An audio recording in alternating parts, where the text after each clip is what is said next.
let's talk about something else. Did you ever hear about that movie Truthland? It's really funny because it was produced by the gas industry. You know, if you listen to the story, it's all about this woman, Shelley Depue. She doesn't even say what her last name is in the film, and there's a good reason for that, which I'm going to tell you in a minute. But Shelley, she's just a mom, and she's burned up about all of the lies about gas. So she sets out on a journey and to try to find the truth about gas, about how safe natural gas really is. Well, the only thing about that story is it's a lie. Truthland is based on a lie.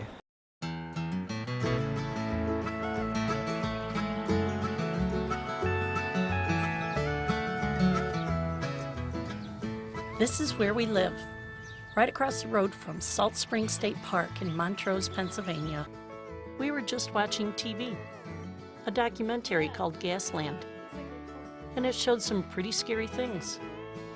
Some things I'd never seen before, and then others I'd heard about, like sink water catching on fire. The kids were pretty upset. That film said all these problems were caused by natural gas. You see, we felt blessed just a little while ago when they found natural gas on our property. We could have as many as 10 wells, they said. But this little movie, it could change everything. Is our water going to catch on fire? We've taught our kids by example to tell the truth. So when we saw Gasland, I knew I owed them real, honest answers. So, what was the truth? The real truth? That's how we came to make this little movie. As it turns out, ours is about a New York filmmaker and some very misleading so-called facts.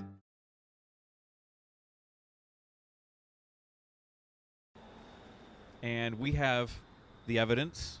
Shelley Depue admitted that she was recruited by the JLCNY to appear in the film. My first question, right at the end, I just noticed in the credits, Truthland funded by several natural gas companies. And I guess I was disappointed that when I came in, this was portrayed as a movie made by a mom, you know, without, just on her own. So I just wanted to talk about, could you answer how this all came about? Obviously, I am not that talented. It was funded by the association, the Independent Petroleum Association of America. How I got into it was the JLC from New York State, the Joint Landowners Coalition. They contacted me. They had been contacted by the film company saying, we're looking for someone who would be a person to interview these people. And it was funded by the IPAA and Energy in Depth. So it's an industry propaganda film is what that is. Truthland is. So Shelley Depue happens to live in Franklin Township, PA. Guess where that is? In the headwaters drainage basin of the Susquehanna, upstream of the city of Binghamton. So if you're sitting next to a computer, Google this. Google Depue 8H. DEPUE 8H. Google the Depue 8H well. And it's really funny because some people say that Shelley Depue has a bubbling annulus. And what that means is there's a part of the well called the annulus. That's where they actually do the casing, the cement casing. Well, there's a defective casing, and the operator that made the casing has been cited for violations by the Pennsylvania DEP. Shelley Depue, it's her well. It's bubbling with fugitive methane. It's not supposed to bubble, but it is because it's leaking. And a lot of these wells leak when they're first put in the ground. Something around 6.5%. This is industry numbers. And where there's methane leaking, guess what? There could be other things leaking too.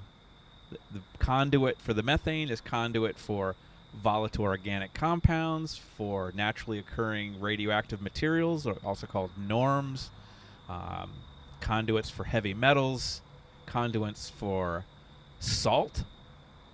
You know, the brine that comes back up from deep underground is 12 times more salty than seawater, and seawater is extremely corrosive.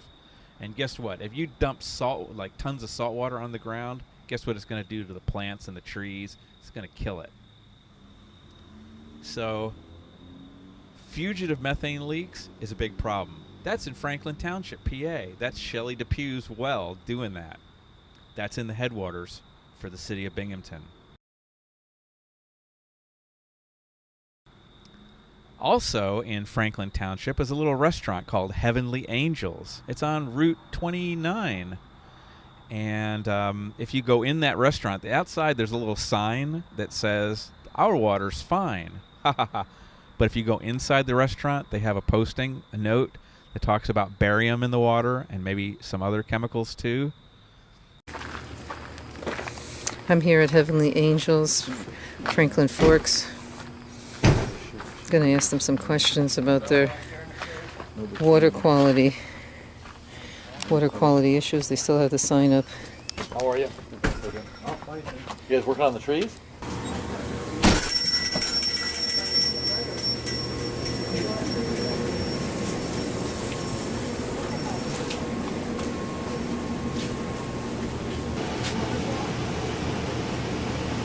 Oh, they're lighting their water on fire. The shirt is up for sale.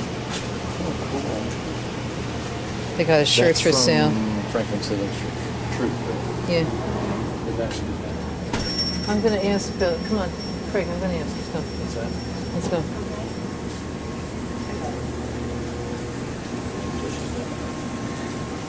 Hi. I'd like to know if you have the test results, water test results. No, it's none of your business. There's common knowledge. It's hanging on the wall. Get out of my store. Where is it, common knowledge? Right there? Is that the test results? Get out of my store. I'd like to know if you're in compliance. What do you have to do for compliance? Yeah, we're in compliance. Get out of my store. I heard you have high... Posted. It is high arsenic in your water. You know what? It's in the whole neighborhood. Well, it's in your water, and you're public... The only reason it's in ours is because we're a business. Locals don't have to have it tested for that.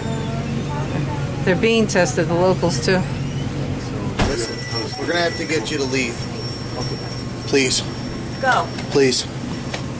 This is a store. Do you have It's the not for DEP you. results? I'd like to see the DEP results, too. Get on the wall and none of your business. Please.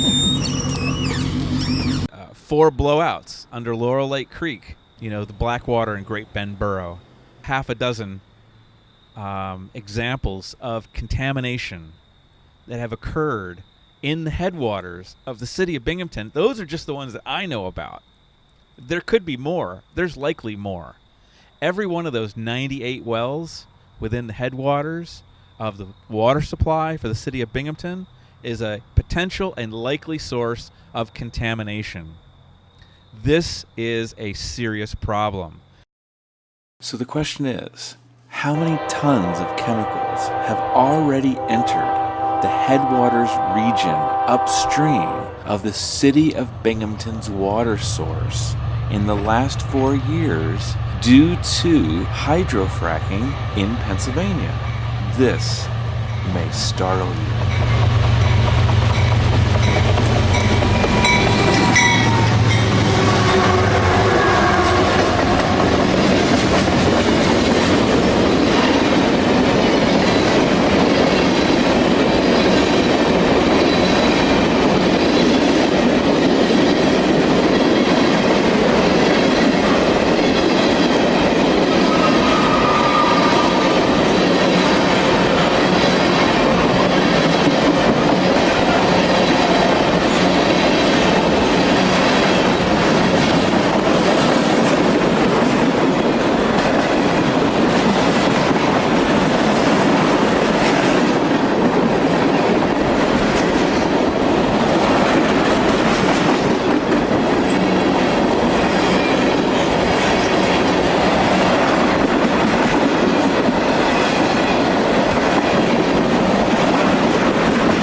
Yes, while it may be hard to believe, using nominal industry data of 4.3 million gallons per frac in Pennsylvania, at 20 tons of chemicals per million gallons of water, is 0.5% of the solution, again, industry data, times 98 wells upstream of Binghamton.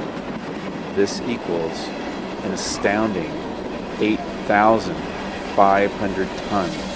That's 85 100-ton rail cars loaded with chemicals that have come into the area, approximately 278 square miles in Pennsylvania, upstream of the city of Binghamton. 8,500 tons.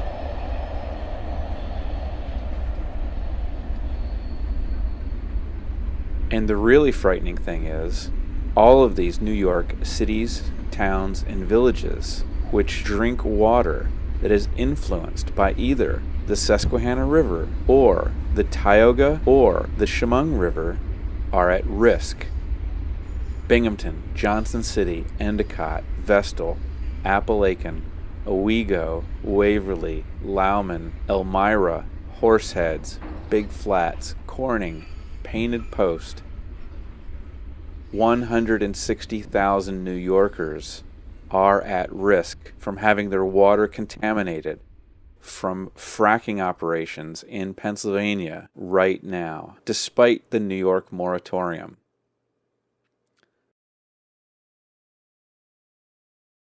It's often said that the ability to recognize patterns is one of the signs of intelligence. So I'm going to list a pattern here, and let's see if we can recognize it in less than 5,000 or 6,000 years. And when you think of the plains and hillsides of Iraq, is the first thing that you think of normally cedar forests so thick that sunlight never touches the ground? That's how they were. The first written myth of this culture is Gilgamesh going in and deforesting those hills to make cities. When you think of the Arabian Peninsula, is the first thing that you think of oak forests? That's what it used to be. Let's move a little bit west, and you get the cedars of Lebanon. They still have one on their flag. I never can remember if it was Plato or Aristotle, I think it might have been Plato, who was commenting on how deforestation was destroying the springs and rivers in Greece.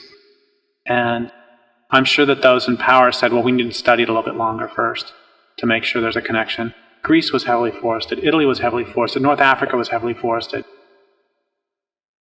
You know, this culture has been deforesting any way of life that's based on the use of non-renewable resources and based on the hyper-exploitation of renewable resources, so-called. Any way of life that perceives the world around them as consisting of resources and not beings to enter into these reciprocal, and communities to enter into these reciprocal relationships with, is going to destroy its land base. This culture has been destroying its land base for the last 6,000 years. That's not very smart on a finite planet. You know, give me a threshold. Give me a threshold at which you'll finally call this an apocalypse. Give me a threshold, more importantly, at which you finally fight back. You know, what's it going to take? Will it take the death of salmon entirely? Maybe it'll take the death of polar bears. Maybe it'll take the death of, you know, whatever your favorite migratory songbird is. You know, there's got to be a threshold. You know, rates of cancer are just going through the roof. And so at talks, when I ask people, how many of you have had someone you love get killed by cancer? 70 to 80% say yes. So it's like, okay, you're not going to fight back when your lover dies of cancer? When your mother, your father, your child, your brother, your sister, your best friend? You're not going to fight back when you get cancer yourself in your own body? You know, give me a threshold. I come before you today as a witness to what could possibly be the greatest devastation this planet has ever seen. We are the guardians and we are the caretakers of this earth. When we see life before our eyes being destroyed, how can we not call out injustice? Hydraulic fracturing is the symptom of a much greater and widespread disease, that of human greed. The concept of the planet as a living, conscious entity is not new. It is a wisdom that has been protected and preserved through thousands of generations.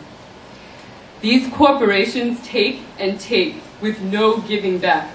They shove cold, hard, unfeeling pipes in her body violently and without care. There is no ceremony, no asking of permission, no honor, and no respect. This is rape. And these acts are criminal.